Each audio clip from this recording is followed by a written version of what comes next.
Hard hats, folks. Hard hats, lunch pails, steel toe boots. Anything short of a championship this year is a failure. Look at this boomer right here.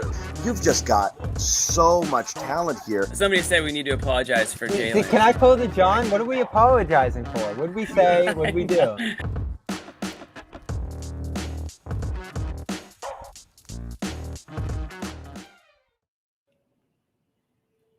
Yeah. We start everything with a little music, Jimmy. We got an intro. Ba-dow. Oh, that's when you know. Now everyone's going to know. Like, they're going to be in the kitchen. They're going to hear the intro. They're going to come running into the living room or to their bedroom, wherever they watch it. They're going to hear that song.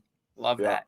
They're going to hear, they're going to hear hard hats, steel toe boots. And they're like, oh, God. Oh, my God. I got to go. Get your hard hats. Yeah. That was sweet. That was sweet. Hey, every great show has one of those memorable, intros, right? I thought our fans were kind of no frills, so we never bothered spicing it up with a sexy little intro. But it's not too much. It's not too crazy, but we've got the skills. Also, because of the timing, people have we cannot control when you guys pick it up. Meaning, like, it could be 3 seconds, it could be 12 seconds. Right. It's impossible to know. Every time I watch the show back, it's like halfway through like our introduction sometimes. So it's like that open was paid for by super chats. Love. Oh, what? Those are supposed to be going to me. I know, and Blorp likes all the frills. Blorp likes all the frills. Just make sure, John, you don't start that intro too soon because you'll cut me off if you do. I'm going to watch this back after, and if I get cut off, I'm not going to be happy about it. Yeah. So a lot of takeaways tonight. A lot of takeaways. This was a fun one. This is a fun night to be at the Garden, I bet. I'm not there, clearly, but I bet you if you are there, you had a fun time.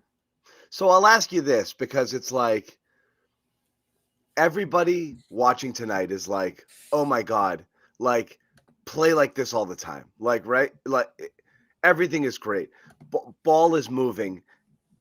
Yeah, exactly. Bring them in. These are coming in. Ball didn't stick at any point. Everybody making the extra pass, moving it, multiple pass possessions. That's what was great too. It wasn't just one or two or run one action, get it to a guy, high pick and roll. He moves, maybe gets it, gets one pass and a kick out, and that's that. It was just fire, moving the ball around all night long. I think. Is that Missoula ball, John? I don't even know what Missoula ball anymore is, but 31 assists is nothing to sneeze at. And the 30th came on that savage ATO that Joe called when he emptied the bench and then runs that friggin' lob to Keita, which was great. But, all night long, every single person, like Brown played another near perfect game tonight. And again, a classic give the game what it needs. He had 3 savage dunks. Oh my God. How is this guy questionable? I know. How is he? He didn't look questionable to me. He wanted us to sweat it out a little bit. I think he was multiple, he was moving great. Savage dunks. One of them I liked after one dunk, he actually returned. It won't go in like the box score because it wasn't necessarily his, but it's just part of that dominant. No, just part of that dominant first half that he had. I forget who he was guarding, but he really sealed him off baseline, trapped him, gave him nowhere to go, and they had to wing a pass to the corner. It went out of bounds and resulted in another turnover. So he caused a turnover right away, moving his feet great on defense all night. I know they talked about last game, like, I need my charger. They talked last game, Jimmy, about like how many times do less to achieve more. Tatum said that after the game. Yeah. Tatum said that this is one of those where they did it. I mean, you want to quibble a little bit. Tatum's still the only person out there tonight playing a little bit of iso ball at times, but I also think like he got pinned in it was Tatum and 4 subs for a period of time in the first half. And I think the idea behind those rotations is, hey, so this is where you get to just kind of Tatum, I know he did it with some starters on the floor as well, but I mean, he was ridiculous going to the basket as well. If not for the poor shooting threes for both him and Brown tonight, neither one was really knocking him down. I mean, they were getting whatever the hell they wanted all night long. It was unbelievable. I'm never gonna say. You're going full screen while I grab my charger. Okay. Okay. I'm still here. Yeah, no, I know. I was just waiting to go full screen. So don't twist my words around when I say I'm like, how do I say this? So yes, they missed their threes, but I'm glad to see that they were successful and they were like able to contribute to the game by scoring otherwise and by being aggressive. We talk about Jaylen Brown all the time. When he gets going, when he gets in motion, he's impossible to stop.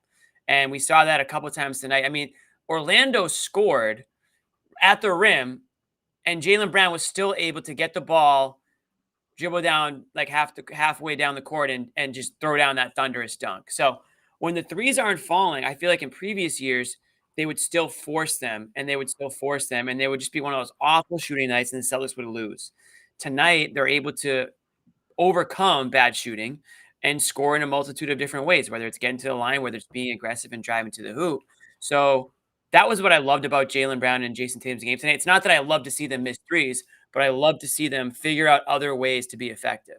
And that was definitely one way. And I was wondering, because Celtics were going to be small tonight, no Horford, no Porzingis, no Cornette.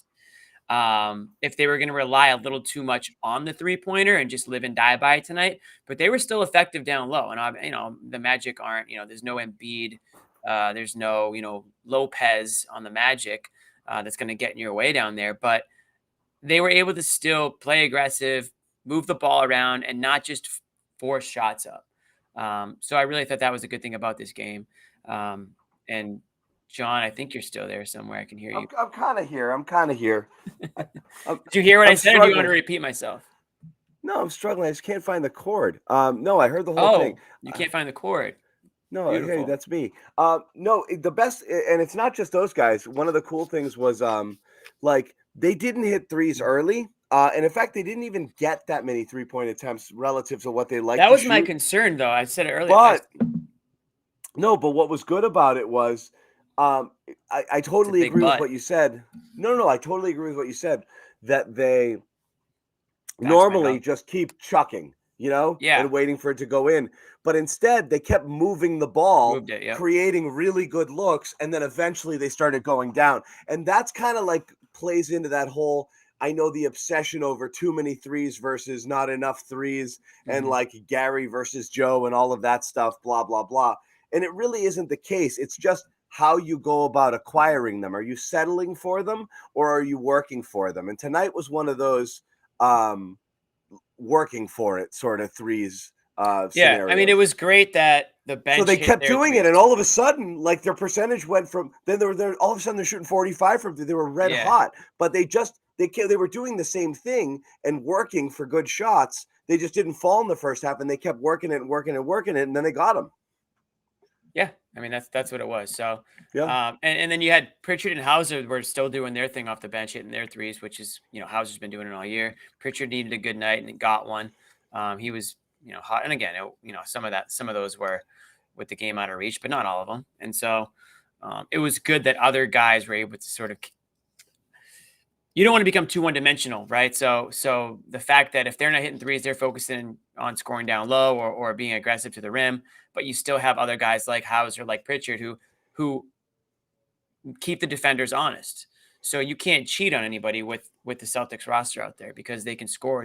So many different guys can score in so many different ways. So that was a good thing about that one tonight. It was a good thing about a lot of things tonight. So what'd you think of Stevens in the starting lineup? So how many guys in history have started and also been on the floor for Geno time, garbage minutes? Because that was Stevens tonight. But you know what? I'm sure he's fine with that. I'm sure he just wants to play, right? So the fact he went from a DNP-CD all year to starting, and a lot had to happen for it to occur. Don't get me wrong, but if I'm in his position, I'll play with a 30-point lead. Hell yeah, I'll play with 30. I'll play losing by 30 in that case. Right. I mean, here's the thing with him. He looks like a guy that hasn't played much. But they all look like guys who haven't played much until, you kind of get what you got out of Brissett tonight, and you're like, oh, look at that. And you got some good stuff out of Stevens. Charger. And I don't understand where it is. Why wouldn't it just be with your computer? Like, It what should else could normally you be there. possibly need it for? Well, because sometimes I use the brick for other things, and it's just the cord is missing, and Huh. that's that. Yeah. What did Tatum call him again? Call who? Stevens? No, the crew, like the Oh, the get ready, stay ready crew. stay ready crew. Yeah. I mean, it's kind of disparaging I mean, what do you want? nickname. It's just a different name for a bench. But it's true though. I mean, Joe kind of declared it last game He did. when he planted his flag and He he's crowned like, yeah, he crowned Cornette part of the rotation, king of the rotation. Cornet coronation There you go. from Joe. Yeah, I used to work at Channel 7. It's we think in alliteration. Yeah. Cornet coronation. But that was it. He's like, these are my 9, so everyone else is like gonna Damn. get in when they get in. You think a couple of those guys heard him say it, like, damn, they really gave it a Cornette. Shit, He that really hurts said me. he really said it. And Damn. I On the phone, know my agent we can immediately get me out of here. I know we can sit and quibble over like, Luke, really? But like the reality is, these minutes are going to come when guys are on load management, when guys get hurt. I don't love the Porzingis re-aggravating a calf. That's not awesome. Here we go. But Yeah. again, you'd rather it happen now than later. But the fear is exactly that, Jimmy, that they're so rusty that when they go out there, they can't make any contributions. Stevens knocked down a 3 tonight. So, like, even 2 games in, a little bit better. Like, they're still goofy. Sometimes they're having trouble catching passes in traffic, and the speed of the game's a little bit much. And those poor guys get whistled for every time someone misses a shot on the other end. They get whistled for a foul. Mm-hmm. But, like, the Stevens minutes were fine. I mean, granted, he was the only quote unquote starter not in the plus side tonight. Yeah, And, but he's because he was in the garbage time though. He started and he played 14 minutes. He played 5 or so minutes to start. 5 or 6 minutes to start, 5 or 6 minutes to start the second half, and that was it. I mean, at the end of the day, though, I mean, he played less than Brissett, Cada, Pritchard, and Hauser, all whom came off the bench. So, he put him in there. Joe put him in there for rotations. He's 6'7" and he's big. They were going to be small, so they played small. And I don't mind it. I understand why he did it. He's the only guy with a little bit of beef and athleticism in there. It makes them 1,000% switchable there. Tatum ended up playing some small ball center. It makes him switchable, well, and you can kind of cover him up a bit. You can kind of hide him a bit too in a lineup like that. You'd have been really, really, really thin on the bench if you just had put Hauser. If you just went even smaller and put Hauser in there or something. Anyway, I don't even know how you do it. They would have been super, super small. So it makes sense. But and then you had Cada give you some good minutes too. A guy that was DNP last night. So this is the stay ready. This is the definition of stay ready with these guys. It's kind of a hodgepodge of bigs here, but they're contributing. And this is a good win because I thought this was going to, when I saw the injury report earlier today with, questionable and out, I was like, this didn't look promising. Trending like an L to me. I thought Brown might not even play. So that would have been a big difference, obviously, if he didn't play because he was pretty huge in this one. But it's a good win against a team that's playing well this year. They're a hot upstart young team. They've had a lot of success against you recently. And this is a good win to sort of get that monkey off your back a little bit against this Magic team. And down guys. You think they were getting a little, I don't know whether there was chirping from Orlando or not, but you think that that was a little extra fuel? At some point we got to these guys up a little bit. Yeah, we got to let these guys know who we are a little bit. Yeah, we got to stand up for our guy Eddie House here.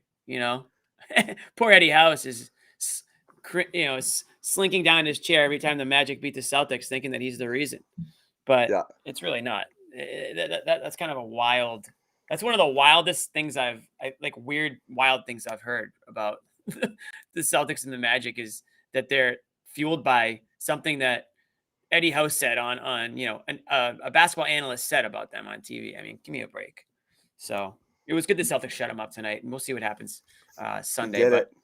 they'll have Horford back, and we'll see about Porzingis too. I don't know how serious that is. Again, they're not going to rush him back, but you hate to see, play 2, sit 3, play 1, sit 1. You know what I mean? You want to get the consistency in there. He doesn't have to play 75 games, but you want them to all get on the same page so that when they are healthy, knock on wood, in the playoffs, they know how to play with each other.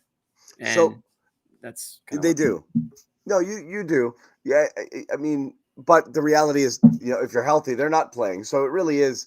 This is really all you can hope for here. What you were hoping for was one of these guys might just prove themselves and crack their rotation here. But ultimately, it's just play the guys you need when you need them, sort of games. But it's nice to know, I always thought the bench wasn't as, I actually thought the deep bench this year wasn't as bad as it's been in other years because these guys are professional basketball players on it. This isn't a G League shuttle. I just don't know that they're good enough to be rotation players on a championship caliber team. That's not like a fault, but I think your Brissett's the starters and are good enough. That's the difference. Your Brissett's, Bantons, and Stevenses are probably getting 15, 18, 20 minutes on 50% of NBA rosters right now, or at least they were last year. I mean, they were. It's just provable. I mean, Stevens started 50 games. It's not ridiculous to think that. It's just this team is so they're NBA caliber guys, definitely. They're actual NBA caliber players. You're not putting in JD Davison, in there, right, who's clearly a 4A sort of guy and hasn't quite figured out how to do it. A lot of people on Twitter and in the chat talking about Celtics finally playing Missoula ball. I'm not sure what Missoula ball is, but I guess I'm it's not kind either. of this, right? I guess the principle behind it is move the ball, get a lot of, take a bunch of threes. But it kind of sort of resembles that hot offensive start from last year. Tonight did, right? It does, yeah. I think so. I mean, Jaylen Brown, I'll just go back to Jaylen for a second.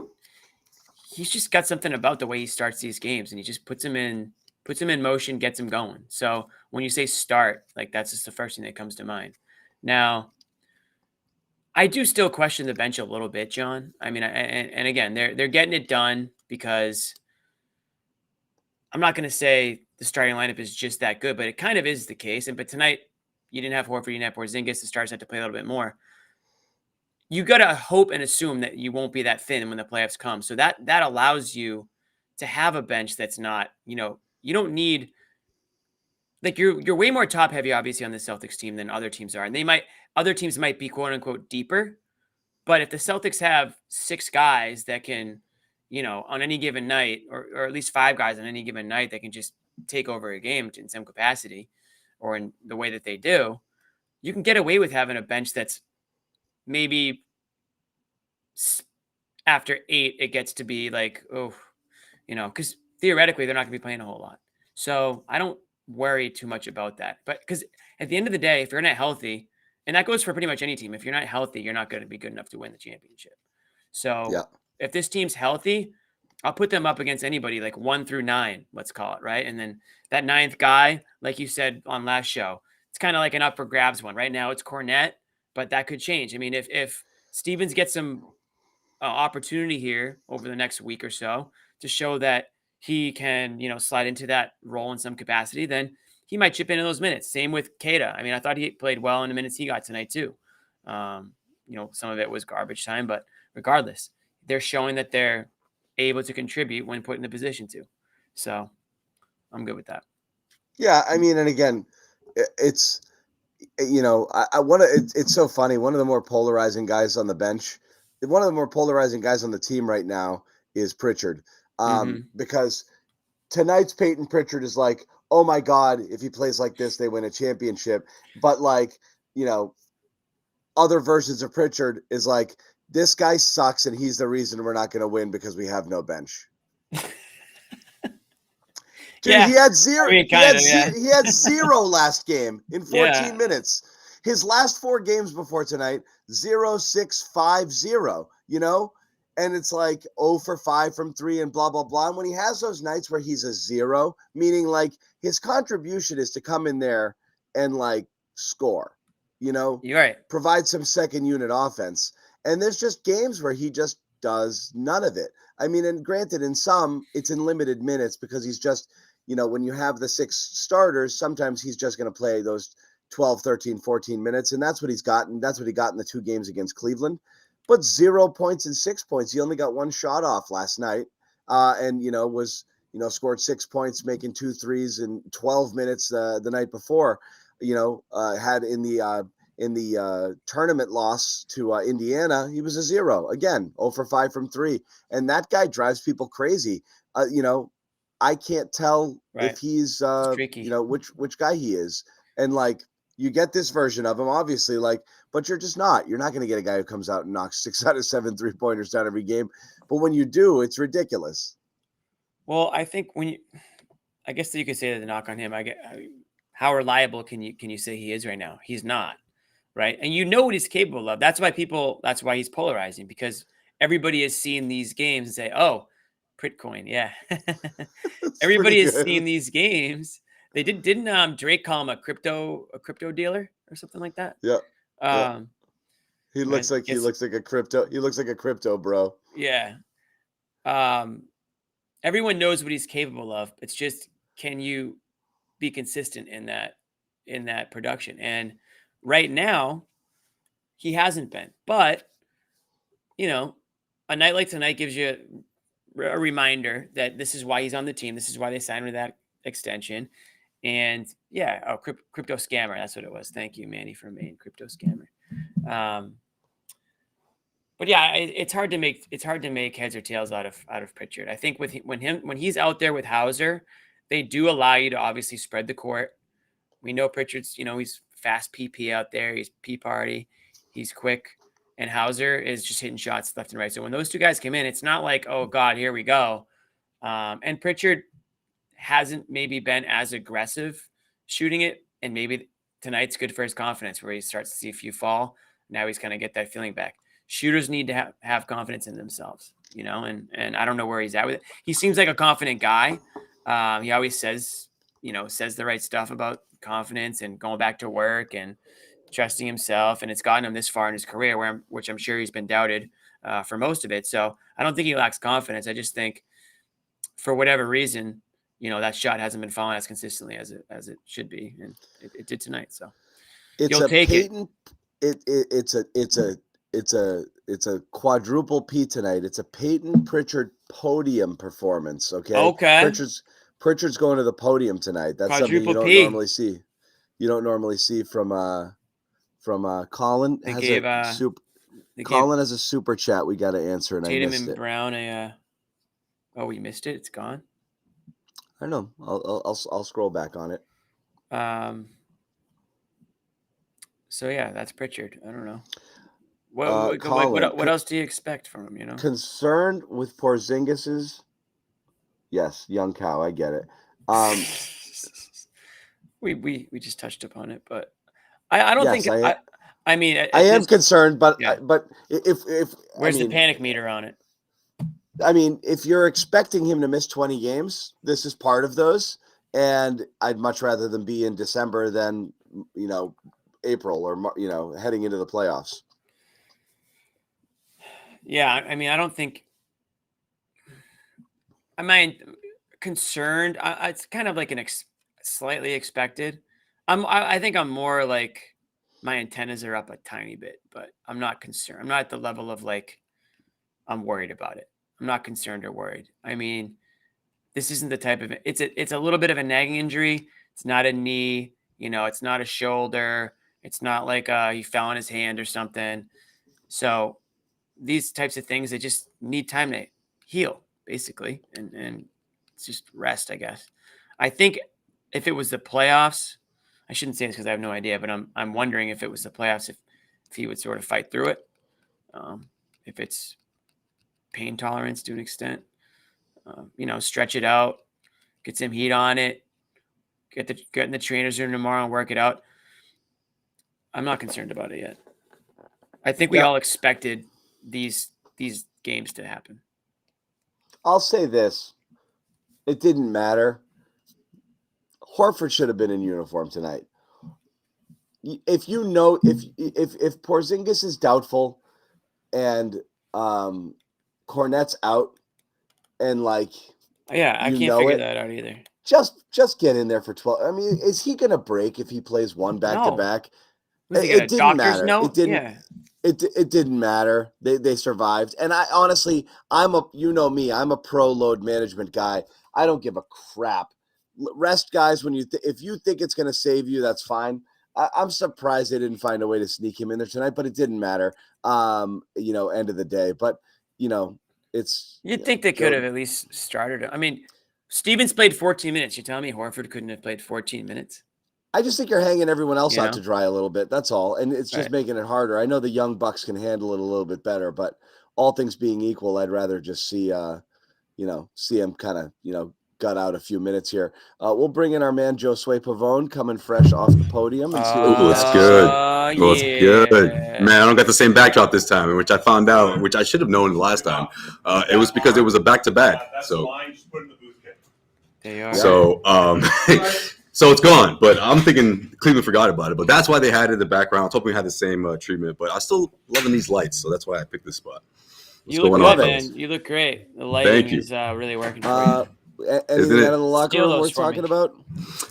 Nothing yet. Just Joe Mazzulla gushing over hustle plays, blocks, the third unit production, as he put it. Well, he didn't quite say it that way, but he calls these guys sort of that third unit where they have to be ready when the names are called. How many more shitty nicknames are they going to give these poor dudes? The Stay Ready Gang, the third unit. Oh my God, give them a good nickname. Yeah, is my mic too loud? What's going on? It always is. Oh, thanks for telling me, guys. This was all right. Damn, as if I don't have the deepest voice out of this whole show. All right, how's that? Better? Whoa. Let her rip. It's about the same. Is it really? You're fine. Don't worry about it. But no, I mean, pretty much what he was saying is that, and the way I saw this game was, it gave me that old way team vibes, when it's like, okay, if Kevin or Paul's not playing or someone in the backcourt is out, you knew you're going to get a solid game out of Leon Poe. Has he played in a week or two? No, but he's ready because that's what this team's about. That's the culture. I saw a glimpse of that. Now, I'm not going to go out and say like, oh, this team for sure championship team just because the way they took care of the Orlando Magic, but it's that type of mindset that championship caliber teams have, right? Where it doesn't matter. And Joe Mazzulla turning to his leaders, Drew, Derek, Tatum, and Brown. He's like, those are the guys that hold guys responsible, and make sure that when they're ready, when their name is called, that they're going to be ready and they're fitting a system, as opposed to like, oh, they're shorthanded, so there's going to really, this is going to be a tough one for them. No, it was just all about the system, and it didn't matter who was coming, off the bench or who was getting the big minutes. I mean, you got someone scoring in double figures who barely plays, who some people were wondering if he was going to ever play, and that's Lamar Stevens. I mean, here it is, right? The double-digit production that some people think that this could be the norm if he gets more of an opportunity, but it didn't really matter because he was ready for that opportunity, and he stepped up. And look, you got the 20-point lead, you got a comfortable that comfortable cushion throughout that second half. I mean, the Orlando Magic were arguing with each other. That's how you really know they're frustrated, right? It's like, no, I thought you had Tatum. No, I thought you had him. Like in the middle of a timeout, it was sloppy, guys. Like, it got to the point where you just knew there was no way these guys could muster up a comeback, and the Celtics never gave up, really. Yep. I have a little bit of what's his name? Get some sound. I have a little bit of Joe, particularly gushing over third unit specialist O'Shea Brissett. Third unit had by far his most effective minutes of the season. Bobby must be excited. He hadn't played in 3 weeks, I think, before tonight. What kind of lift did he give you, and what can you kind of say about his professionalism? O'Shea? Yeah, O'Shea, to kind of stay ready. I keep reminding him we signed him because he hit 6 threes against us in a game when we chose to put the 5 on him. And so he's been in this league. He's played on good teams. He's been coached. Like, he's just a professional. And so it goes back to just the work that he puts in every day, that I have no hesitation of going with any of those guys on any day because I see what they do daily. And so you almost want opportunities like this to affirm their work ethic and their professionalism. And O'Shea, we talk just about every day, and I just appreciate his maturity. And I thought he played great. There you go. Yeah, man. He was doing a lot of all the dirty work, getting his hands dirty. How'd you do that? Did I put the thumb on there? How Who did you that? do that? Whoa! I didn't. It's magic. Yo, who was it? It was actually, you know what?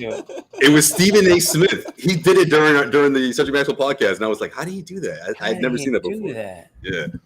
I don't think I did it. There's no way that's happening by me putting my thumb in the air. You hit something.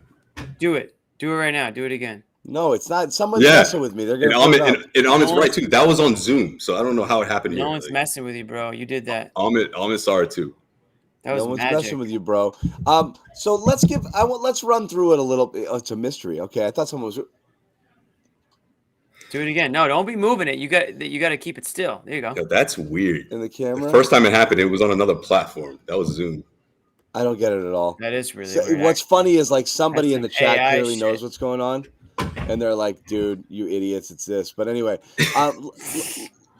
let's run through a couple things. Somebody in the chat says I need a 10.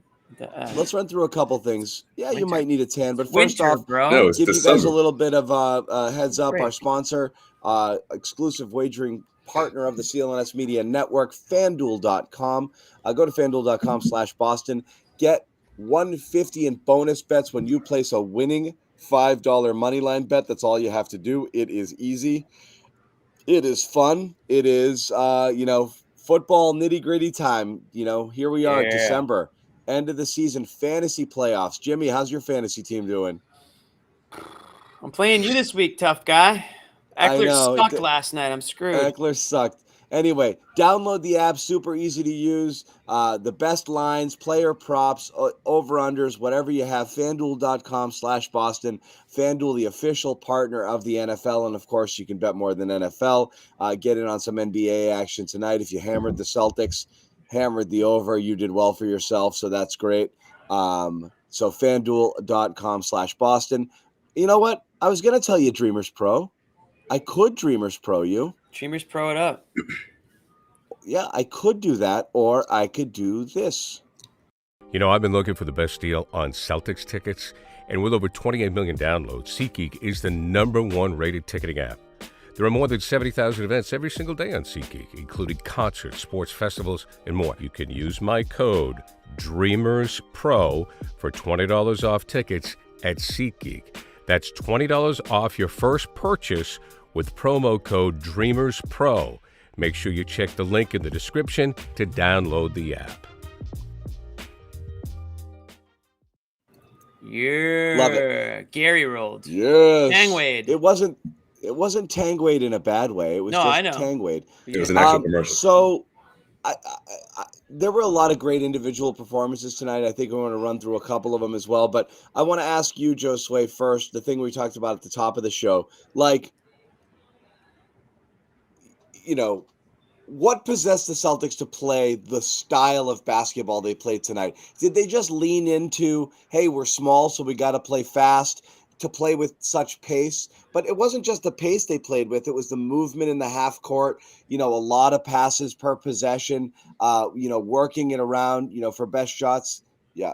What do you think got into them? Every time, we're critical, people are critical of the Celtics, it usually has to do with, too much iso ball, stagnation, walking it up, playing a little bit slow. And it can be frustrating to watch at times. But then when you see them move it like this and have the success that they had, you're like, wow, this is great. Do this all the time. Yeah. What do you think got into them tonight that made them do that? And also, why don't they do it more often? I kind of put it on Twitter, oh my God, play like this all the time. And people are like, that's unrealistic. I'm like, I don't know why that's unrealistic. I think balls to the wall, 82 games of insane defensive pressure from all of your stars and max effort, 4 quarters a game, diving on the floor and this and that. I think that's unrealistic during the regular season. I don't think moving the basketball and playing a cohesive team brand of offensive basketball is that challenging to do it in a game. I just think it's a matter of buy-in. And the thing Tatum said the other night about if we all do a little less, we're gonna do more. this was this was a prime example of that. You Right. look at Brown, Yeah. 18 points tonight, one of his best games of the season. It had nothing to do with how many he put in the basket. Are they getting it? Right. You know what, John? I don't think that's unrealistic. I honestly think they look at their opponent, they look at what happened last time, and yeah, being shorthanded is one of those games where you're like, we have to really just buy into the system, and I think we'll be okay. And then the way they came out in that first quarter, it was evident. I mean, Orlando had a quick lead to start, and then all of a sudden Celtics just snapped into focus, and that was the type of pressure that I feel like they had to apply over and over again when they were down in Orlando, and we just didn't see that. But you look back, that wasn't the same team that we're seeing now, at least in this past week or so. Ever since they've been eliminated from the end-season tournament, I've seen a newfound focus in these guys. And what Joe Mazzulla was saying about the leaders and not only Tatum and Brown, but Drew and Derek especially, I think that's true. I mean, look, when guys are out, like I said from the top, other guys step in. That's what great teams do. And I think because of this personnel, because of the way they've been rolling of late, and again, what happened in Orlando, they knew, okay, look, we got to put forth this type of effort. The bigs are going to protect the rim. They're quick. One of the plays in that first half that really stood out to me was Jaylen Brown finishing with the loud dunk on one end and having enough, gas to run all the way back and then block, what's his name? Bizate at the rim, I think it was. That's incredible. I mean, those are the type of plays that you're not only setting the example, but guys are going to buy into that naturally. And especially when you have such a talented group, such a talented team, when guys are out, other people you can plug them right in. I mean, Peyton Pritchard, man, he was on fire right off the bench, right off the jump, right? 2 back-to-back threes, Yeah, is that unrealistic to rely on Pritchard to score 6-7 threes and on a nightly basis? Yeah, absolutely. But when the Celtics needed him, or just guys in particular off the bench to really step up because they're shorthanded, they did. And I think that Joe Mazzulla is confident that this type of thing can happen on a regular basis because he has a deeper team than some people like to think. I think a lot of the times he really is relying on guys just sticking with the system, and the rest is going to figure itself out. And I think tonight was a great example of that. Yeah. Right, Jimmy? Back's my dog. Oh, damn it, Jimmy checked out about. No. Jimmy's like, should I grow a beard? I just shaved, actually. Thank you very much. Maybe I should tan. Damn. He's thinking about that comment. I'm just reading the comments. Yeah, somebody said Jimmy's a 10 on the whiteness scale. Yeah, I'm thinking about hitting the tanning booth now. But no. Yeah. I'm with Josue. Listen, I've been listening to Josue preach. I think he's saying some of the similar things that we said earlier in the show, John. So I don't want to repeat myself again, but this team is starting to get, and Jason Tatum alluded to it yesterday. They're starting to get more comfortable in their roles and understanding what they need to do and what they need to do to get their teammates comfortable in their roles. They're working together, moving the ball around. I thought Derek White tonight was we haven't even mentioned Derek White.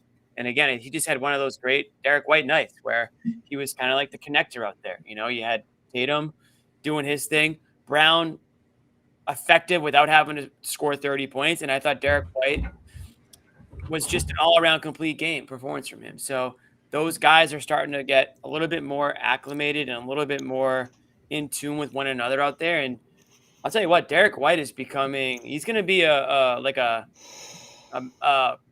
borderline household name around the NBA world soon enough, I think.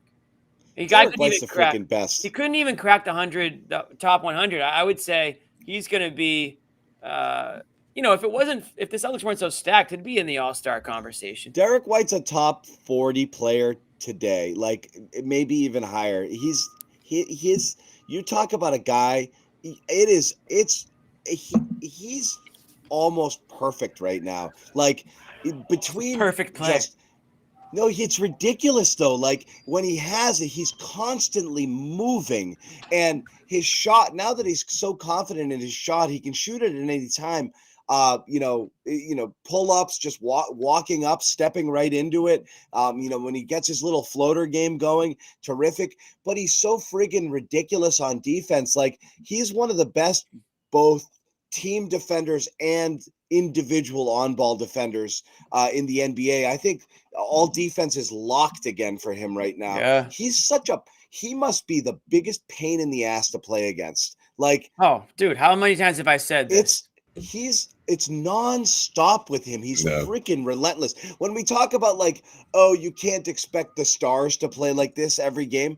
Derek White plays like this every game. What I've been saying is, if you're an opposing team, you're looking at the schedule, you're looking at the week ahead, you see the Celtics. If you're a guard on the other team, you're just shaking your head like, damn it. Like, I don't want to have to play against Holiday and White. Like, they're just going to be nonstop. They're going to make everything so difficult. And you can't even get the ball across half court without them pestering you if they really want to. So I agree with you completely, John and Josue. I think you said something earlier about it. But these two guys, or White specifically, they just bring it. There's no off button, right? Yeah. And that's why with Holiday, you kind of live with the couple of misses here and there because he doesn't let up on the defensive end either. I mean, these two guys, when the season started and they were both peak health, and I think Holiday's back to where he needs to be now, in my opinion, there wasn't a better two-way guard combo in the NBA. And I don't think there is today either. I think those are the two toughest guys guard-wise that you have to match up against.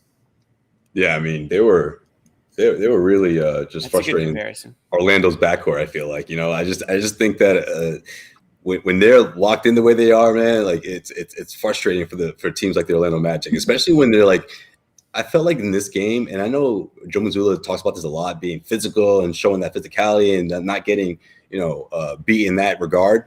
But I felt like today it was like they took it another level, man. It was like I turned to Bobby and I was like, man, Joe Mazzulla was saying all that during pregame, but these guys are like, they're dropping like flies. Did you see how many people got hurt from the Orlando Magic? I mean, Jalen, I'm not saying that this is dirty stuff, right? I just think it was just their approach, to defense, and so many times where they just sort of knew their tendencies, Shit, I mean, even Keita, what was it? What's his name? Bagazi did like 4 up fakes. He knew. He's like, okay, here's like 1, 2, 3, 4. There it goes. Slap that ball until, man, like he was so ready for that. And I'm like, these guys, they're so patient, ready to go. Yeah, Porzingis broke a guy's face yesterday. Yeah, I saw that. That's crazy. Killed a guy. Killed him. Well, when the news came out after the fact, it's just like, oh wow, he was really hurt then. Yeah, Porzingis killed a guy with his pitchfork midsection with his torso. But that might be his fault too, because Garland he's too quick for his own good. I guess he ran right into Porzingis.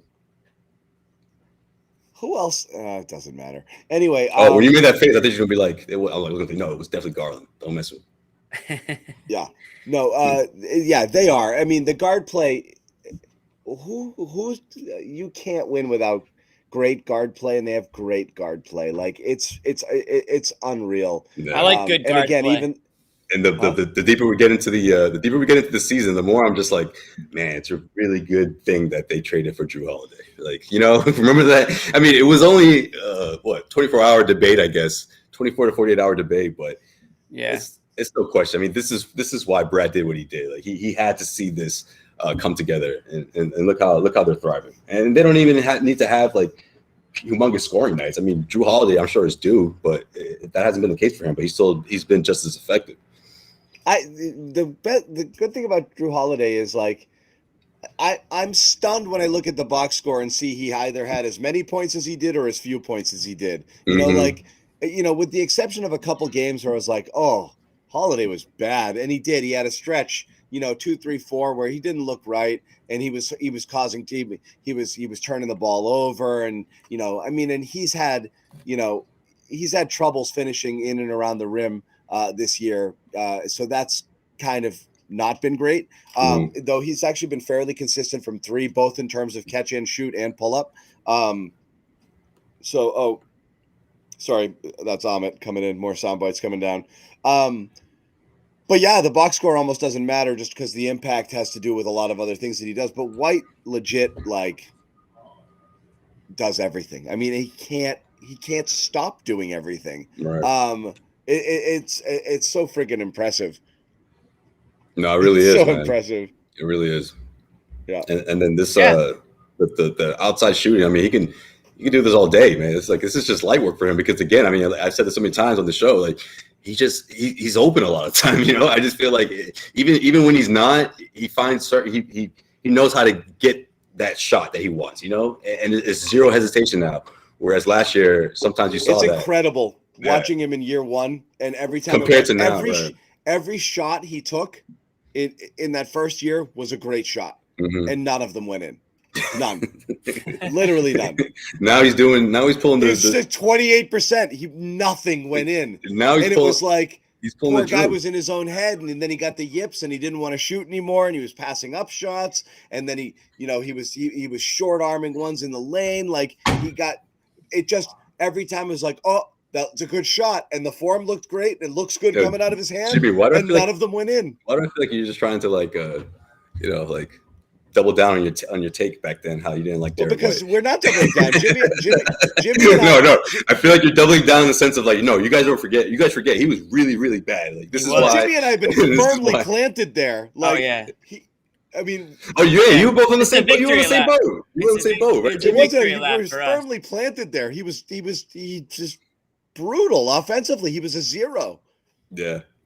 He was a zero. But now it's shocking when it doesn't. Like they kick it to him. How many times does Brown or Tatum find him on a kick out and he's just standing there in the corner and and you're like, that's going, that one's going to fall. Yeah. It's just totally different. You're just so confident in that now. It's like, and we also talked about this before. He just to have the guts to just walk up and just decide like, I'm going to take this one and I'm going to take it to the basket, or I'm just going to step up and, shoot a three early in the clock because they gave it to me.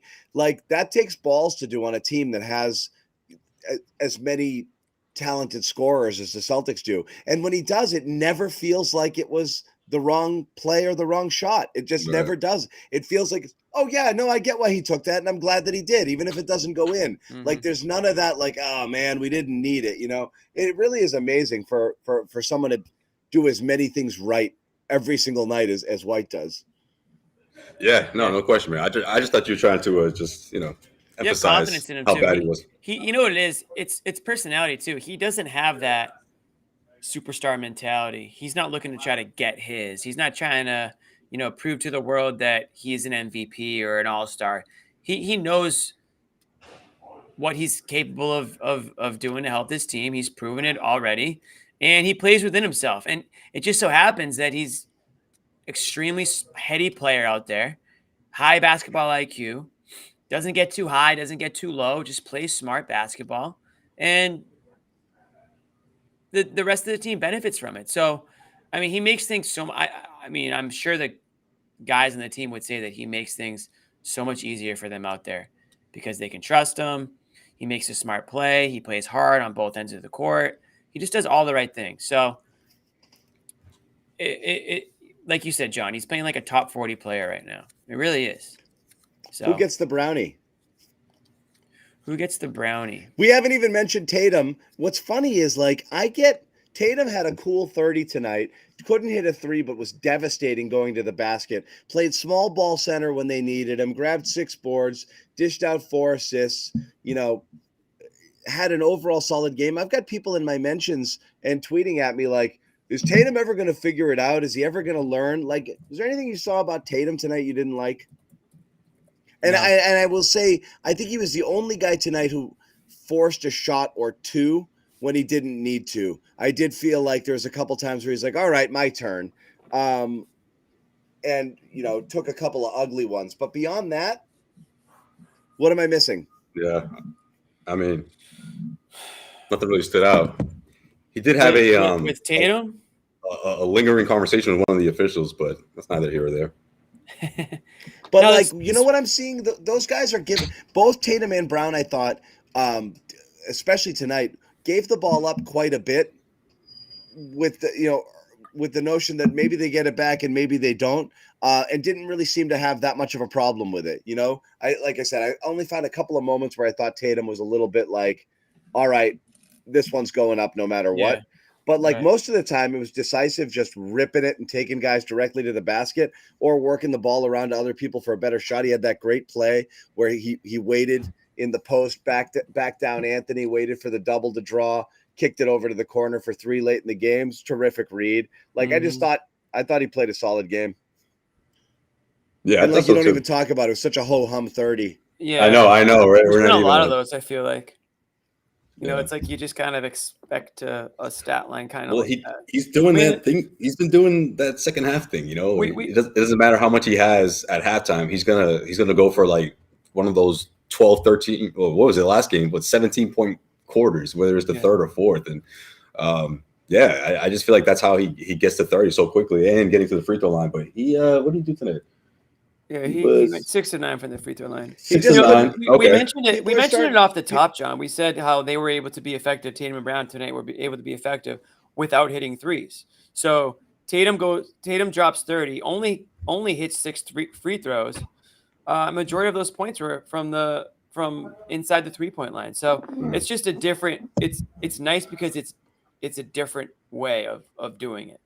You know. So that's why you like it. You don't, again, I said this earlier, you don't like to see somebody, your star player, go 2 of 9, or if Jalen goes 0 for or whatever, but you like to see that they can figure out other ways to score when the shots aren't falling. And that's what I liked about what Tatum did tonight. Bobby, why were the Celtics so good tonight offensively? I mean, we know why they were moving the ball great, but like what got into them? Played with great pace, I thought. Got ahead. Awesome. That first Brown dunk. Something he's doing often now, and it's always been a part of his game, but getting ahead of the defense, and they have so many good passers to find him cutting to the rim on that back door. Smart used to be great at that, but Holiday's finding him more often there. Horford does it when he plays. So that was good early. I thought he had another phenomenal start to this game, set a good tone. Tatum was pretty aggressive, again, forced some stuff in this game, but those two guys set a very aggressive downhill tone to this game, and I thought they both passed well in this one. Brown initiating some multi-pass sequences again. This is the second straight game where you saw some nice lengthy possessions from them. And then you had cutters. I thought Stevens, O'Shea, those guys provided some cutting you don't usually have out there, and I'm thrilled that that's how they approached the game. There was one play O'Shea got an assist on out of the corner where you would normally expect him to just launch a 3 on the kick out, but he stayed patient, passed it to White, and White got downhill for a score on that play. So they were pretty aggressive going downhill in this game. I thought they really challenged the Magic interior, put pressure on the rim, and then they defended fantastic. I mean, they were all over Paolo and Franz in this game, and the Magic were just a mess taking care of the ball. They murdered those guys. Yeah, they were an absolute disaster. You forgot he was out there, man. He was so rattled, especially the Paolo. Both of them. Yeah. Completely forgot. Bobby, what I heard Jaylen Brown had a good presser. What did he have to say? He was campaigning for his all defense again. The block. He did it again? Yeah. He said that sounded like a skit. Did he really say that? Someone asked him about his dunks, and he was like, "I want to talk about my steals and my blocks." So that was great. That's funny. But also, just last year we spent campaigning hard for All-Star and then All-NBA so he could get paid. This year we got to get it. We got to get. I guess Celtics fans out there, you've been given your marching orders. Start your campaign. Yeah. Potential blocks. How many of those tonight? You don't usually two games at the 2 games in a row. I liked how he played tonight defensively. Yeah, I think he and Tatum are. Oh, he's got to vote, guys. He's got to vote. Oh yeah, he's got one.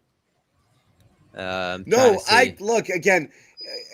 This is. I just don't know what to. I feel like someone told him just keep talking about it, and you'll get on the team. Every time I say, "Oh, I'm just gonna lower my expectations of the rest of his game and just focus on him scoring," he starts to do more other than score, and I'm like, oh, "Okay, so you are capable of being this good at this thing." So now it's because he's what do you want me? What do you want me to do here? Because he's finally realizing when you put effort on that end of the floor, especially for a player of his caliber and the way he plays, the way he scores, his athleticism, he's most likely going to be the recipient of those easy baskets on the other end. Efficient Jalen, which was a lot of the time that was the Jalen we were used to as he continued to get better and better year after year. But let's walk everybody through this analysis process, okay? When Brown has games like this, when he's doing everything, right? Defense, moving the ball, passing the ball, and then everybody who loves Jaylen Brown unconditionally all the time says, "See, look at all of those things that he did." What are you also saying when you say that?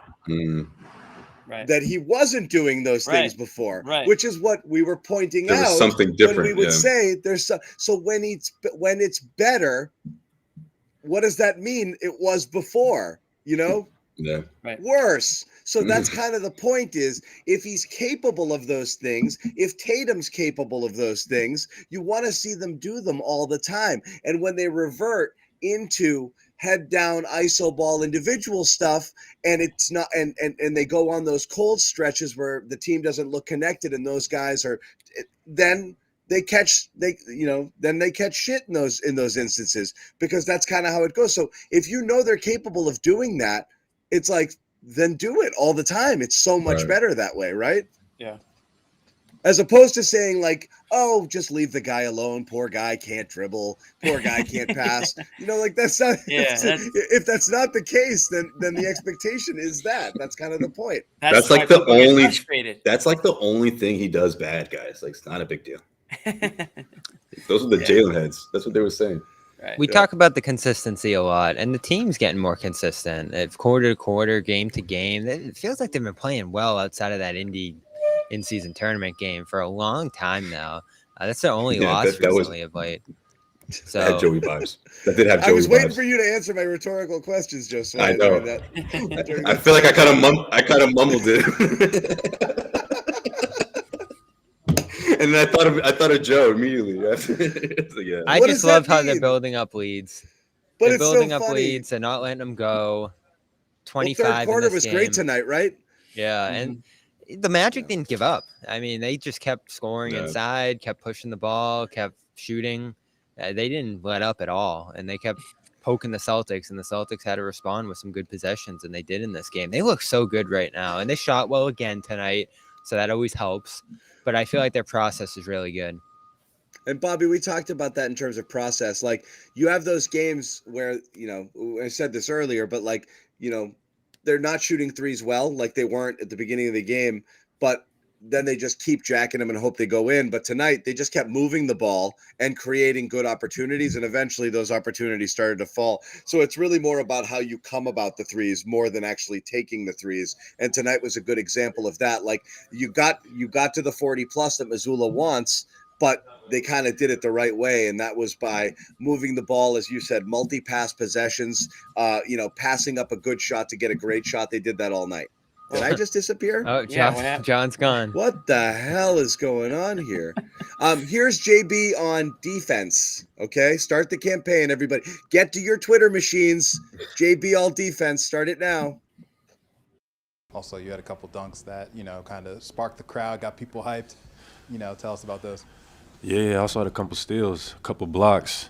I'm going to start having to run my own campaign for first team all defense, but no, it's cool. I'm really locked in on both sides of the ball, but where I'm really feeling comfortable and I feel like I'm excelling, making plays at the rim, taking the ball from people. I'm doing my job and more on the defensive side, whether people want to pay attention to it or not.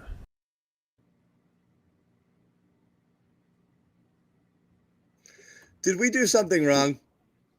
I'm not campaigning, but I am campaigning. Did you guys get scolded for not paying enough attention to Jalen's defense? Is that what he's doing? I feel like that's what he's trying to say. Maybe this year. Why are you bringing up these questions? Like I've been doing this. That's the tough thing about defense is you expect it from this group, so you're not gonna overwhelm them with praise when they play great on that end of the ball, and they have all year. I feel like they haven't had many games that they've slipped up there the way they did last year. I mean, I was all over that to start last year, John. The defense wasn't the same. The intensity, the attention to detail on that end feels like they're scheming more on that end, playing together more. They have a good group to play the style that they want to, and they're mixing it up again. I don't know if we talked that they broke into a nice zone look last game. With Stevens out there. They didn't do that tonight, but they have some different looks that they can go to. They press. I feel like that's another thing Holiday doesn't get much credit for, is just how involved he is in the play calling and just managing the defense possession to possession, because they were just relentless tonight. How many turnovers? 21 for Orlando? Celtics never forced that many. So that's a big step for them. I feel like they're starting to do things game in and game out. And the steals. The steals were 14 steals, They average, and that's another one, is sometimes those turnovers are, as you said, forced turnovers or the other team just making mistakes. They took the ball away 14 times tonight, which is a lot. Yeah, they're doing stuff we haven't seen them do this week. Free throws, 20 more tonight. They are passing the ball, 31 assists. And they started small with that, Bobby. In the first We half. haven't seen them do that either. The free throw attempts were few, and the 3-point attempts weren't what they would normally be. And they got both of those numbers up in the second half. They just kept coming. Well, that's what I like about Stevens and Brissett tonight is they weren't just out there launching threes in the corner. They were playing to their strengths. It's Brissett especially, that nice backdoor cut off Tatum to start his night, the cutting dunk. He's a cutter. That's his strength as an offensive player. And I know the Celtics don't do it a lot. They want guys spacing. They want guys shooting threes. But when you have a player out there who doesn't shoot threes well, you want him playing to his strengths. And that gave him confidence in this game. Me and Josue were talking about just that pep in his step. He ran around and fouled a little bit after some of those nice runs he had, but at least he was playing with confidence and aggressiveness. You've compared him to Neesmith, John, and he admitted it tonight that like he was in his own head. He was trying to play perfect. No, just the sort of things we've talked about with some of these bench guys over the years, that they have such small windows of opportunity that you miss a shot or two and you're done. And it's like, oh my God, like I'm out of here if I make a mistake. Yeah. And he's talked about that all year. Someone else talked about that recently too, somewhere else in the league. I forget, but it's a problem with this team sometimes. And, you know, I didn't say it the other night, but I said it to Josue at one point tonight. I didn't love Joe ruling these guys out. Like, yeah, it's Luke, Sam, Peyton, and, you know, that's it. The other guys are just on the bench. Like, I actually don't love either both that, Bobby, and referring to them tonight as the third unit. Oh yeah, I said it to Bobby. I was like, why Tatum calling them the stay ready bunch. The stay ready crew. It's like, are you guys trying to make these guys feel bad about themselves? Like, they're already trying to build their confidence. They don't play a lot of minutes. Like, why do you have to keep pointing out that they're like not significant? You know, like, you know, and not really part of what you're doing. Like, I don't get that at all. Yeah, it's like, this motivation can dip if you guys keep talking about this, right? Like, right. And it looked like it did, right? Shouldn't you be saying there's no – I mean, I don't want to go full Patriots here, like, and be Belichick. Like, yeah, no job is guaranteed. Everybody earns their minutes. Like, why are you telling people you guys are all set, you're my guys, and you guys can't do anything they're his to get guys. on the court? That doesn't make Tatum, sense. Guys. Before the season started, though, Tatum was talking that Paul Pierce quote that he kept saying over and over, that every single guy from 1 through 15, you know, you got to make sure that everyone's on the same page. You know, like pretty much saying, he didn't say the name, but like freaking, you know, when they would go out to eat and stuff, Gabe Pruitt was there too. You know, like every single person mattered, and I take that message, or I think it's it resonates better with the rest of the team than. You know, calling them the stay ready crew, and you're going to play once or twice a month, but stay ready. It's like, all right, I guess that's a compliment, but I'll stay ready. The stay ready. Chat, we need you guys to come up with something better for those guys. Oh, I missed it. You said it so well, John. It was bench with attitude in 19, and now it's yeah. That's stay ready. I forgot and about last that. year was BWA. Last year was kind of cool too. Remember the bus one boys or whatever it was? Like that was, you know, that was close to the stay. Bus 2. Yeah. I think that was close to the Blake. Yeah, no, and Blake was great for raising those guys up. You know, they didn't have that this year from him, and I feel like a lot of these guys got lost. Like you'd look at Lamar on the sideline up until he got in the game for the first time yesterday, and it looked like he had pretty much given up, at least like body language wise, about ever getting in the game again. And like even after the game, Joe was like, yeah, he wasn't part of the game plan, but Luke goes down and we just throw him out there. So I get it, right? Not every team's using 15 guys. And I agree with Joe that Luke and Peyton and Sam are on another level than this group that, you know, is a little one-dimensional across the board. Like Hader's a rebounder, Brissett's a cutter, Banton really doesn't have a definable skill yet that really gets him in the game consistently. So those guys are all developing. They're all fighting to prove themselves. But maybe there's a matchup. I mean, you know, I almost feel like in this game, John, they kind of accidentally walked into the way you have to play the Magic. Smaller, more flexible, more perimeter based. They would have just played big against this team and try to bang, you know, toe to toe with them again if they were fully healthy. But tonight they got some real active, smaller bodies out there that made them a little less predictable defensively. They were switching matchups a lot with the guys that were out there. And then offensively, you had some different skill sets as far as cutters go. I mean, they were ignoring Lamar, so he was just walking to the basket, catching and finishing. Same with Brissett. And those guys made good decisions out there. So maybe there's a night where you don't have energy. Maybe there's a night where you see a matchup potential from one of these guys and, get them involved. And like Josue said, that was Pierce's message to this team to start the year, that everybody has to be involved in some way. And to just sit out half the team and be like, yeah, if we're healthy, you guys are never playing. I don't think that's right. Weird. Yeah. I want to continue this conversation. I do want to let everybody know another one of our Cada sponsors. too. We should throw his I name just in there. got my box yesterday, Josue. What did you guys do? I waited. I waited for a couple of weeks till after Thanksgiving. So I heard you had shepherd's pie. Made shepherd's pie for the fam. Oh, that one's good. Yeah, I had that one too. I didn't get that. I need to make sure next time that I get 3 of them. You know what?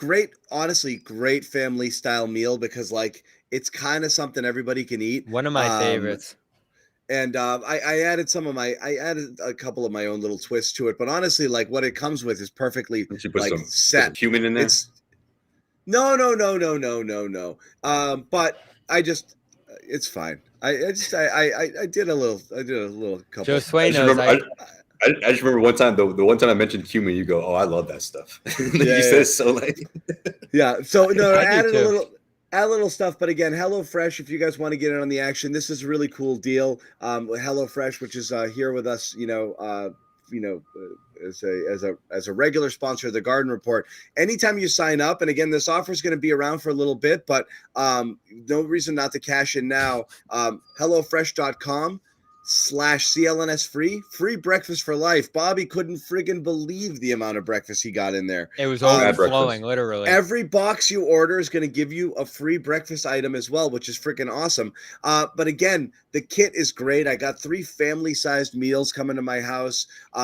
It's, for what you pay, you're getting, home-cooked restaurant quality meals for a fraction of the price. Pretty easy to put together as we talk about pre-portioned ingredients, customize your meals, creative sort of menu items so you're not eating the same sort of stuff every single night. I got some cool pork stir fry thing. It's kind of got an Asian little situation going on there. My daughter loves that stuff, so that's what we're making tomorrow. So pretty psyched about it, but check it out, HelloFresh.com. I filmed some of it too. I might make a little commercial of the cooking. HelloFresh.com/C. I'll Tangway myself next time and just put up the ad. We're just gonna see you cooking. /CLNS free. Use the code CLNS free and get free breakfast for life. Back to the game, Bobby. Other observations? Like I said, we went around the world a little bit, but things that popped for you. I was gonna throw in Cada there. Good stuff from him. Fouling though, you see the issue that's preventing him from getting out there consistently. He fouls out in 18 minutes, so that's a problem. He was very handsy in the post. Yeah, he fouled out. He fouled out last time too. So.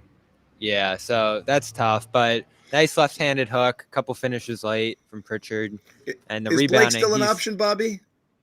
I'm looking into that soon. I've been thinking about that. Yeah, I feel like because you do have that 15th roster spot.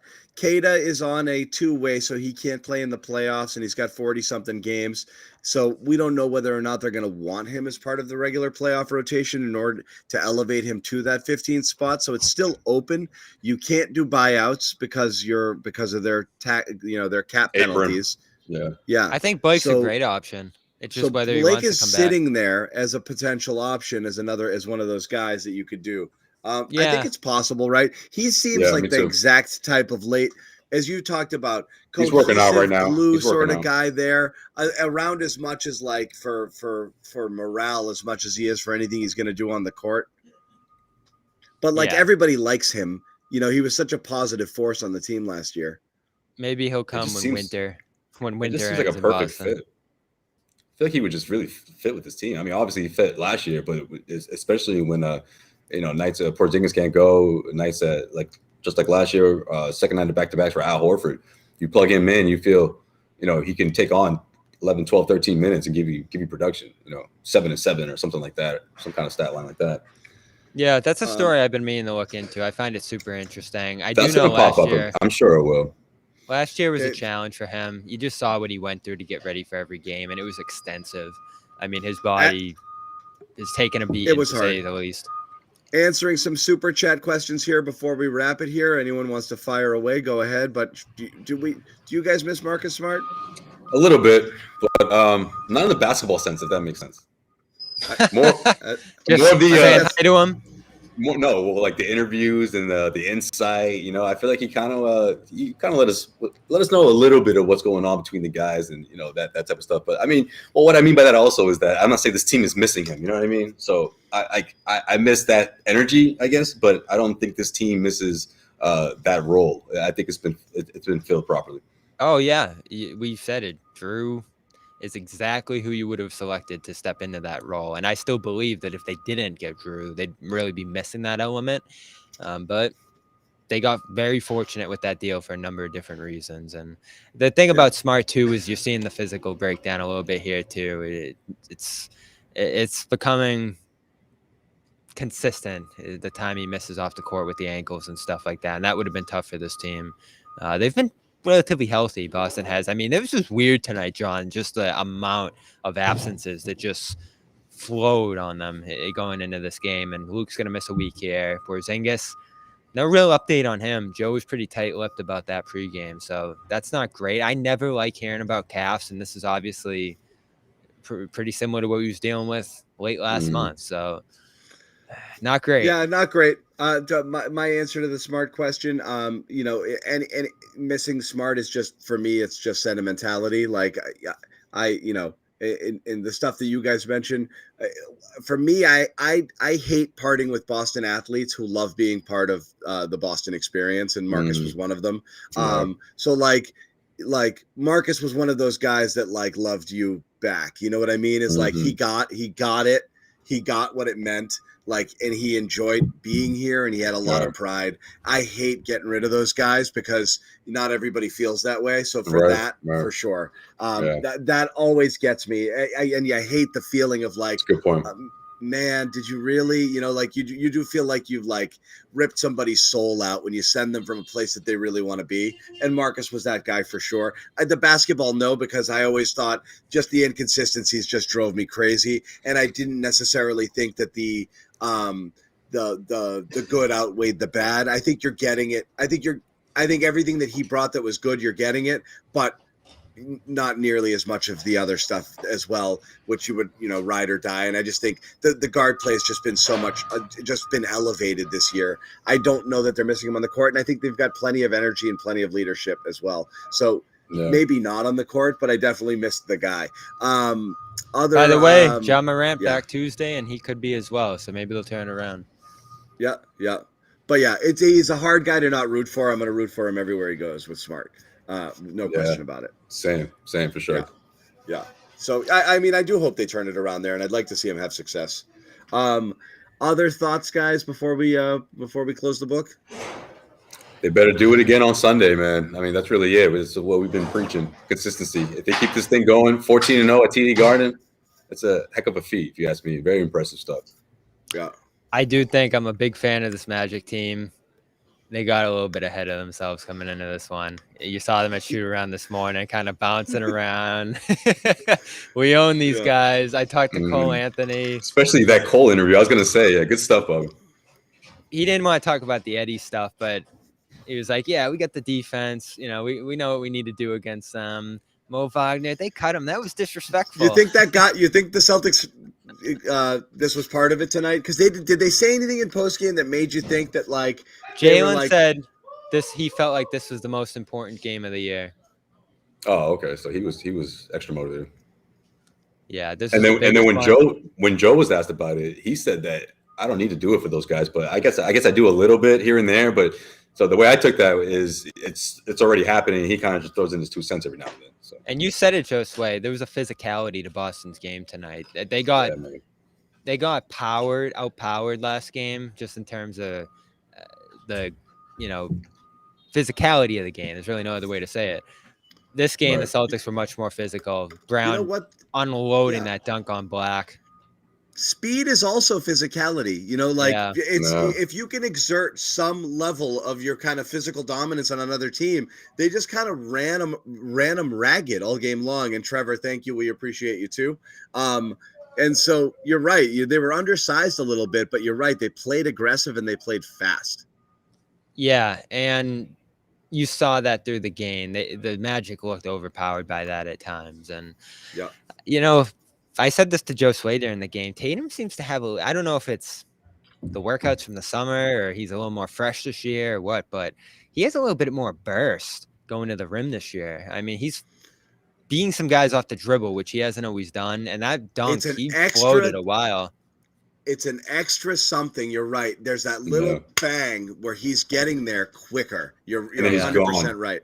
Yeah, and he's gone, and he's using his body to finish strong. Yeah, the little, I think it's the footwork. The peekaboo he did on Wagner there, and going to the left was beautiful. But he had a couple. I thought I wonder if Tatum took a little personally because Isaac took him off his game a little bit last time they played. He got physical with him. Tatum had a tough time getting around him, and this time he was not fucking around at all. The Orlando bench did nothing. He got it, and when Isaac was in the game, he got it, and he went at him, and he left him in the dust a couple of times. It was really impressive.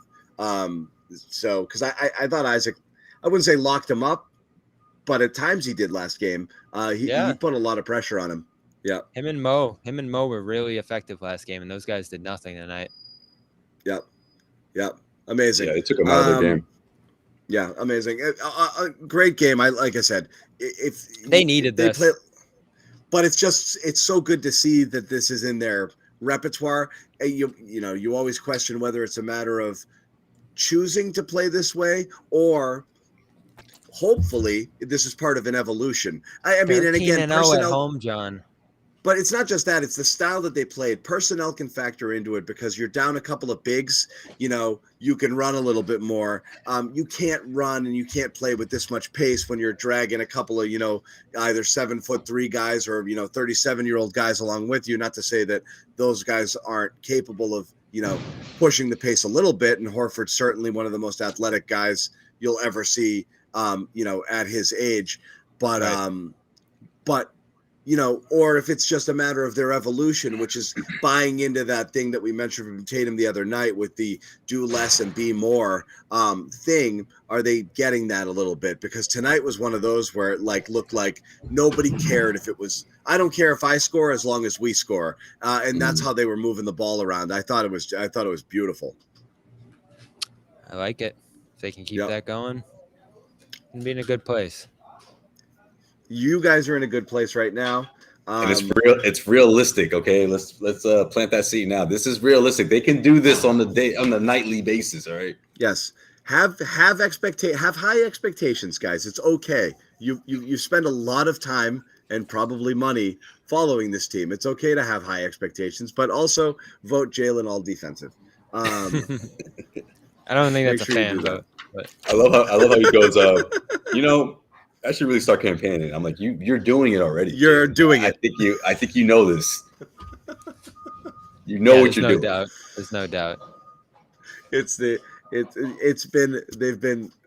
really been, the last couple of press conferences between Joe and Jalen didactic. Okay. They want to tell you guys what you don't know, Right. And it's funny because they're teaching you. I know you think the dunks are a big deal, but what really happened tonight was I was awesome on defense. I know you guys think assists is an important stat, but it's not, Yeah, that's so funny.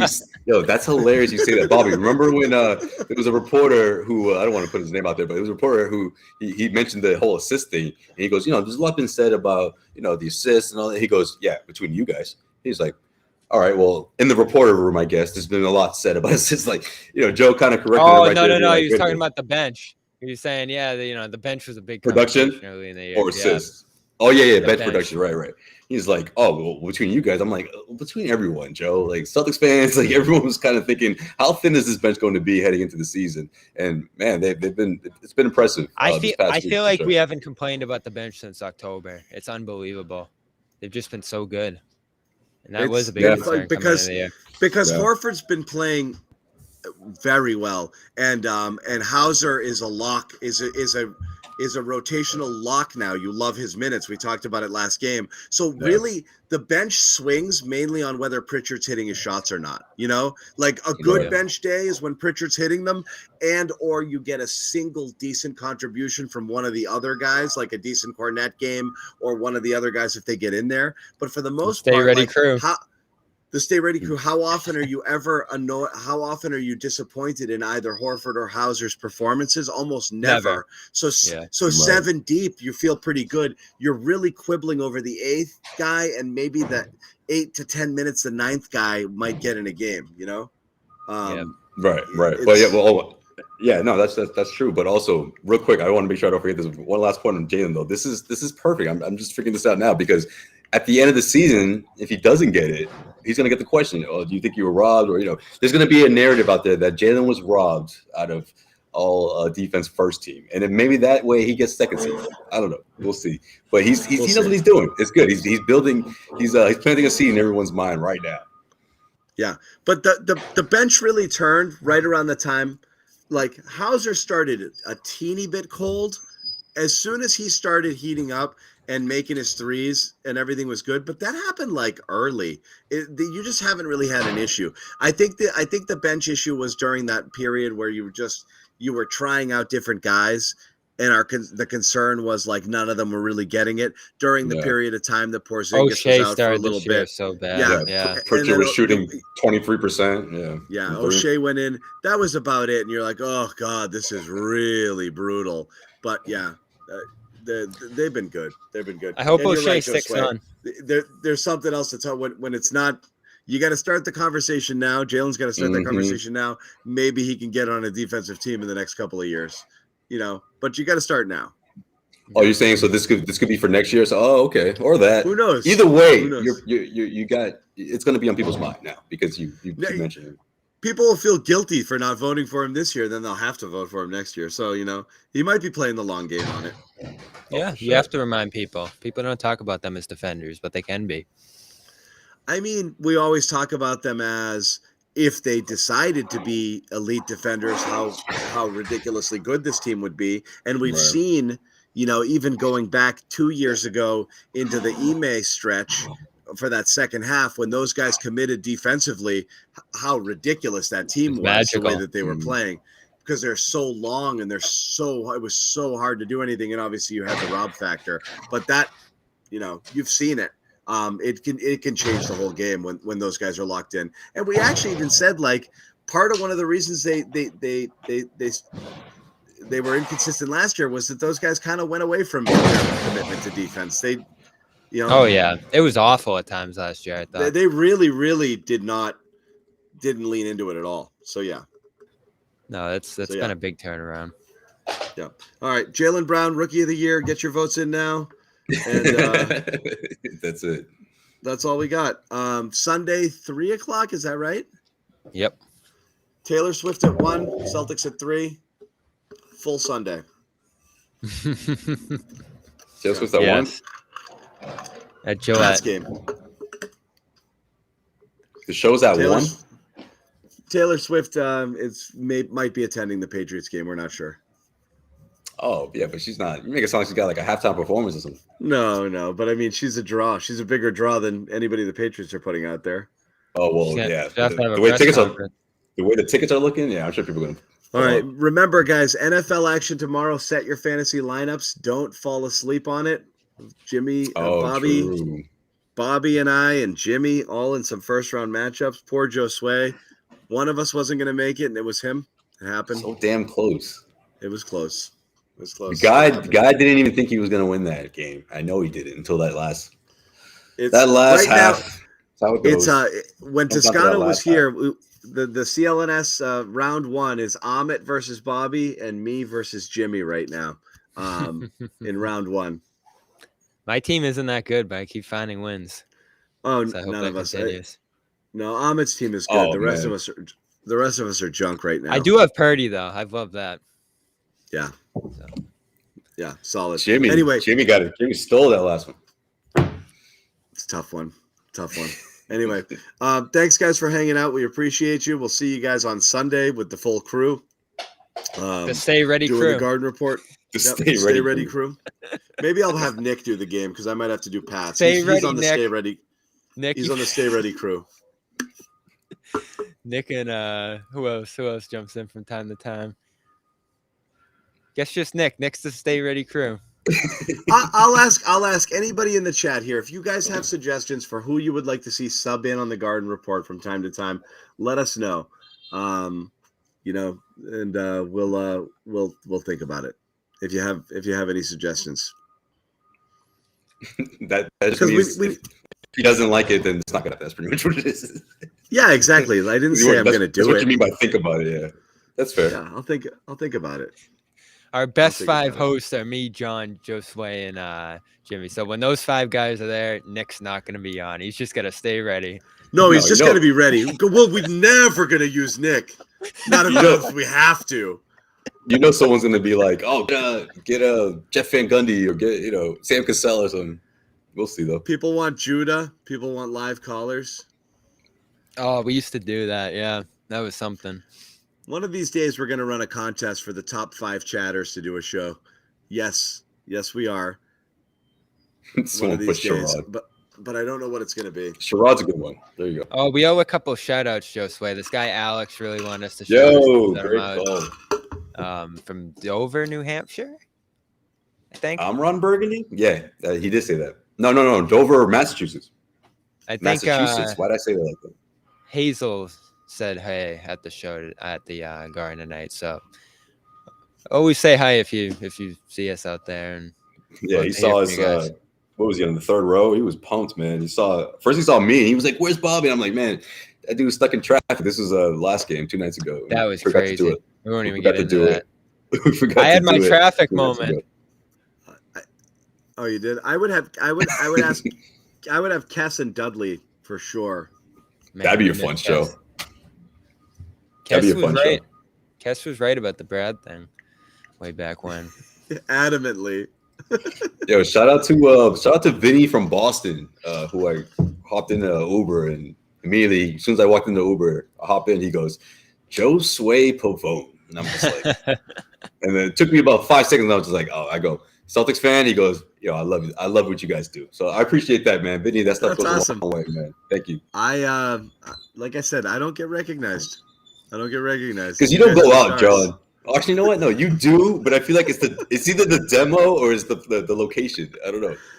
Are you in Boston? I don't know if you're in Boston. Like, I think that's where it is, man. Like, for me, 9 times out of 10, it's in like the city, like Boston, not just like one of those, not Quincy or something. You know, the Newton Mass over 40 crowd. I don't think knows we exist, so I don't get recognized a ton. I bet you the kids will recognize you. One of them. Some of the kids have recognized me before. Yeah, that's how it usually is. For sure. See a teenager or like someone in like their late 20s or something. But yeah. No, my neighbor's kids, but that's about, it's funny actually. But yeah, no, you guys are stars. You guys are rock stars everywhere you go. You guys are like, you guys are global, every city you go in. I think it happens. I was just going to say, I think it happens more on the road because like for those guys, they don't have the local stuff. So they come to us right after a game. So it's pretty cool. Yeah. Yeah, that is good. All right, thank you guys for hanging out with us tonight. Like we said, we're back on Sunday. Yep, and it's who do we got Sunday? Magic. These guys. I don't know why you took it down. I might as well leave it up. Oh no, they got Bruins tomorrow. That's why. My bad. Yeah, we're heading upstairs, Josue. All right. Oh yes, you did show up. The BSC now closed, and that's right, you did. At the gym. That is correct. I did see that, yeah. Yeah, thanks for pointing out. I need a new gym. How many questions did you have to say before you were like, wait, what? Where did I know you from? Like, how did that go? How was the exchange? I need a new gym is all I need. That's what I need. Equinox is too friggin' expensive. My God. Yeah, it sounds expensive. Rappers talk about $250. It's ridiculous. It's ridiculous. Anyway, all right, guys. We'll see you guys next time. Start thinking about which of you is going to co-host one of these days. It's not going to be Judah. Sorry, buddy. Maybe it is. We'll see. But we'll talk to you guys about that and the game Sunday afternoon. We'll be live at around 5:30.